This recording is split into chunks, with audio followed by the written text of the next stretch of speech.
Facebook is back in the headlines. The social media giant today introduced the kids-only version of its chatting app to Canada.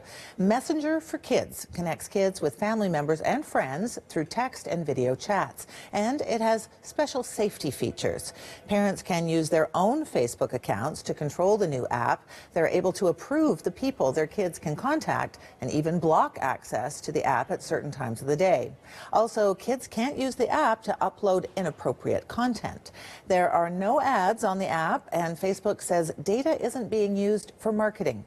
The social media giant launched Messenger for Kids in the U.S. last year, but child safety advocates sounded alarm bells about smartphone addiction in young people and the link between depression and social media use.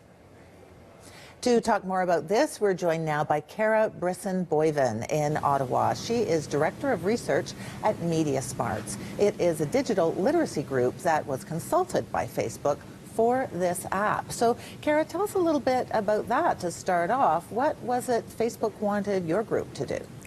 So Media Smarts, as you said, is a digital literacy organization. We were part of a group of experts from around the world who acted as safety advisors or on a safety advisory board for Facebook. So we, alongside other groups like researchers from Yale, pediatricians, we acted as consultants in the process, the iterative process for Facebook of designing the app, and also to sort of flag for them some things that could be potential issues down the line for families and kids using this app. And I mean, what was Facebook specifically asking you for? So again, we were advising them on the ways in which families and kids would engage with the platform. So, for example, we, the safety board and all those teams on the board worked together to help them to see that families, for example, needed the opportunity to have time away from the app. And then, you know, they created the sleep mode aspect where parents could, in fact, turn the app off at a certain time. It will inform the children that the app is going to go to sleep and give them advanced notice. So they were, you know, open to hearing from experts the kinds of iterations that need to be added to the app to create the proper engagement and the safe engagement for kids and families and healthy engagement for kids and families. Is there any kind of healthy engagement for kids and families when it comes to smartphones and social media? I mean, they're already on there so much. Do they really need another way to engage with that? Yeah, and I think for us at Media Smarts, this is really key. So our research has shown that kids under 13 are in fact on social media. And so what's troubling for us is that the majority of platforms are designed for kids who are over 13 and for adults. So it becomes really troubling when we have young kids engaging on platforms designed for adults.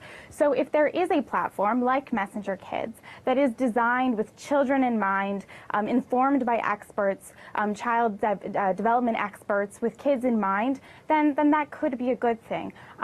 We want to, you know, kind of emphasize that parental engagement is really key here. So all of these other features and notifications are great, but the app can't teach children digital literacy skills on its own. Parents have to be actively engaged with their kids when using a platform like Messenger Kids. So there is room for positive digital literacy skill development, for positive engagement between parents and kids to play together, to learn together, to teach empathy, to engage and connect with family and friends, which is the #1 use that kids have told us in our research, and the #1 reason why they use these platforms is to engage with their family and friends. So yeah, I mean, we've seen these research studies that are showing, you know, the happiest kids are kids who are interacting with real people in the real world, getting outside, you know, not sitting in their rooms, staring at a screen, looking at social media and so forth. I'm curious to know, beyond sort of the limitations that are being put on this Facebook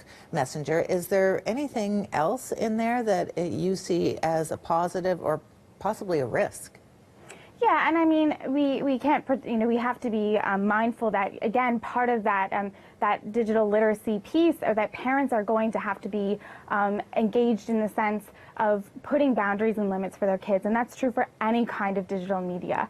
But again, at the same time, it's also somewhat unrealistic for us to expect that kids are not going to be engaging on these kinds of platforms. And they absolutely will be engaging as they get older. So from our perspective, from a digital literacy perspective, to be able to engage with those kids in a safe environment, in a controlled environment, to have that heavy engagement of parents to, again, build those skills at a younger age, then from our perspective, that's a good thing.